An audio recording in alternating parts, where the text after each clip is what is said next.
Hello friends.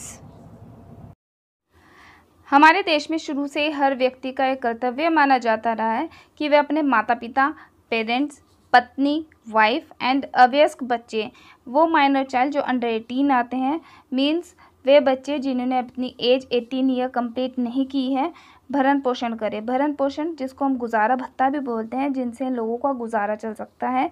English में हम इसको मेंटेनेंस या अलाउंस बोलते हैं। ठीक इसी प्रकार का सब्सिस्टेंस मीन्स निर्वाह सीआरपीसी में भी किया गया है।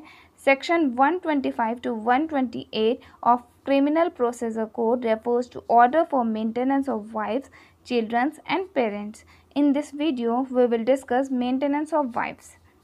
पत्नी का भरण पोषण।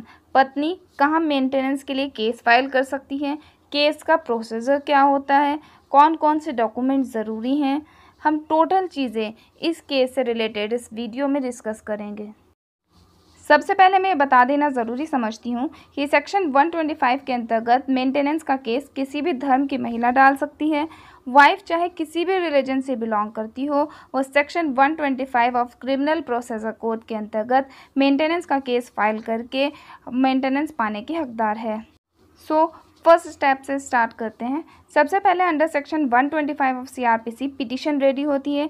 इस पिटीशन में आपके हस्बैंड की इनकम से रिलेटेड भी डिटेल दी जाती है और लास्ट पैरा में आप कितना मेंटेनेंस अपने हस्बैंड से चाहती हैं, आप कितनी मांग करती हैं, ये आपके ऊपर है कि आप कितनी मांग करना चाहती हैं, आप कितना क्लेम करना चाहती हैं।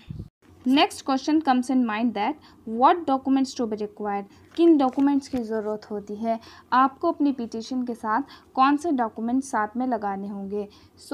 आपकी शादी को प्रूफ के लिए आपके पास कोई मैरिज कार्ड है या मैरिज सर्टिफिकेट जो होता है। अगर आपके पास मैरिज सर्टिफिकेट नहीं है या मैरिज कार्ड नहीं है, कहीं मिस हो गए हैं, आपने बनवाए नहीं है, उसके लिए कोई मैरिज की फ़ोटो अगर आपके पास है तो वो भी चल जाती है।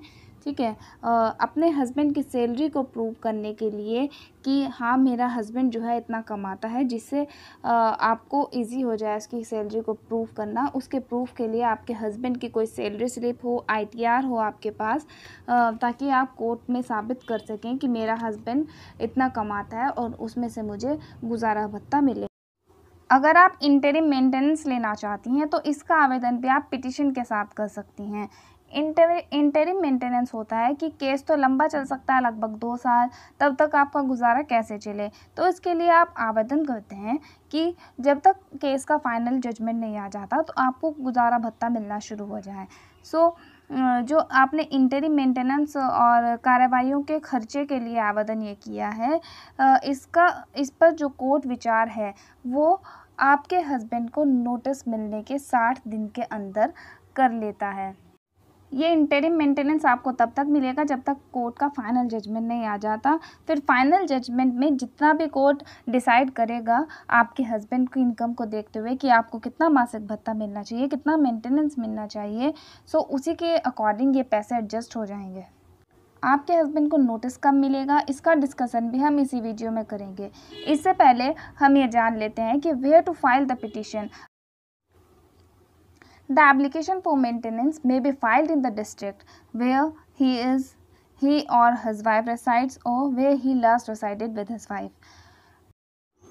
सिंपल वर्ड्स में मैं आपको अगर बताऊं तो आप कि जहां मायका है उस मायके का जो डिस्ट्रिक्ट है उसमें उसके कोर्ट में भी आप ये केस फाइल कर सकती हैं। आपके जहाँ ससुराल है ससुराल के डिस्ट्रिक्ट में भी कर सकती हैं, और इन दोनों जगह से अलग अगर तीसरा डिस्ट्रिक्ट में किसी में आप और आपके हस्बैंड लास्ट टाइम एक साथ रहे हों। होता है ना कि किसी दूसरे डिस्ट्रिक्ट में आप एक साथ रहे हों तो वहाँ पर भी आप एक केस फाइल कर सकती हैं। अब क्वेश्चन माइंड में आता है डिस्ट्रिक्ट के कौन से कोर्ट में आप ये केस फाइल करेंगी। तो अगर आपके डिस्ट्रिक्ट में पारिवारिक न्यायालय यानी कि फैमिली कोर्ट अगर आपके डिस्ट्रिक्ट में है तो आप फैमिली कोर्ट में ये केस फाइल करेंगी, और अगर फैमिली कोर्ट नहीं है तो फर्स्ट क्लास जुडिशियल मजिस्ट्रेट के यहाँ ये केस फाइल होगा। आपकी पिटीशन फाइल होने के बाद आपके केस की फ़र्स्ट डेट लगती है। पहली तारीख पर आपको अपनी हाज़िरी देने के लिए आना होता है। उसी दिन नोटिस इशू होता है। नोटिस इशू आपके हस्बैंड के लिए होता है। ये बाय पोस्ट कोर्ट द्वारा भेजा जाता है। इसको लीगल वे में हम समन भी बोलते हैं। इसके साथ पिटीशन की कॉपी भी जाती है और आपके केस में नेक्स्ट डेट क्या लगी है, अगली तारीख क्या लगी है, ये भी उस पर लिखी होती है। ये नोटिस इसलिए भेजना ज़रूरी होता है ताकि आपके हस्बैंड को ये पता चल जाए कि आपने उनके ऊपर मेंटेनेंस का केस किया है। तो नोटिस के ऊपर, समन के ऊपर जो नेक्स्ट डेट लिखी होती है उसको उस डेट पर आपके हस्बैंड को कोर्ट में आना होता है। पर उसी डेट पे आपके हस्बैंड कोर्ट में आते हैं। फिर कोर्ट में आने के बाद उनको जो आपने उनके ख़िलाफ़ केस किया है उसका जवाब दाखिल करने के लिए कहा जाता है। जवाब दाखिल होता है, गवाहों के बयान होते हैं। आप लोगों को सुनने के बाद, जब गवाहों को सुनने के बाद कोर्ट डिसाइड करता है आपके केस में कि आपको मेंटेनेंस मिलना चाहिए, नहीं मिलना चाहिए तो कितना मिलना चाहिए। आपको हस्बैंड की जितनी भी इनकम कोर्ट में साबित होती है उसी के अकॉर्डिंग ये कोर्ट डिसाइड करता है कोर्ट कि आपको कितना मासिक भत्ता मिलेगा। ठीक है, तो यही प्रोसीडिंग होती है। यही प्रोसीडिंग फॉलो करने के बाद कोर्ट का जजमेंट आता है। अब आप कंफ्यूज करोगे कि अगर नोटिस मिलने पर भी आपका हस्बैंड कोर्ट ना आए तो क्या होगा आपके केस में। उसके लिए घबराने की ज़रूरत नहीं है। ये आपके लिए अच्छा है। केस एक्स पार्टी यानी कि एक पक्षीय घोषित हो सकता है। फिर एक पक्ष यानी केवल आपको सुनकर ही कोर्ट फैसला तय करेगी अपना। आप ये भी जान लीजिए कि इस मेंटेनेंस के केस में पति हस्बैंड ना ही गुजारा भत्ता देने से मना कर सकता है, ना ही कोई शर्त रख सकता है। Next question comes in mind that क्या अपने नाबालिग बच्चों के गुजारा भत्ते के लिए आपको अलग से आवेदन करना होगा? नहीं, अगर आपके नाबालिग बच्चे हैं और आपके नाबालिग बच्चे आपके साथ रहते हैं तो उनके गुजारा भत्ते के लिए, उनके भरण पोषण के लिए, मेंटेनेंस के लिए आप अपनी पिटीशन में ही उनका बच्चों का नाम ऐड करके आवेदन कर सकती हैं। पिटीशन एक ही तैयार होगी जिसमें आपका और आपके बच्चों का दोनों का जो है मेंटेनेंस की मांग की जाएगी कि आपको अपने लिए कितना मेंटेनेंस चाहिए और अपने बच्चों के लिए कितना मेंटेनेंस चाहिए। ये दोनों मांग आपकी पिटीशन में ही की जाएंगी और कोर्ट जो है आपको दोनों के लिए ही गुजारा भत्ता दिलवाएगा। हाँ, एक बात और बताना चाहूँगी कि अगर वाइफ़ का किसी और कोर्ट में कोई डोमेस्टिक वायलेंस या डाइवोर्स का केस पेंडिंग है, आप तब भी मेंटेनेंस का केस फाइल कर सकती हैं।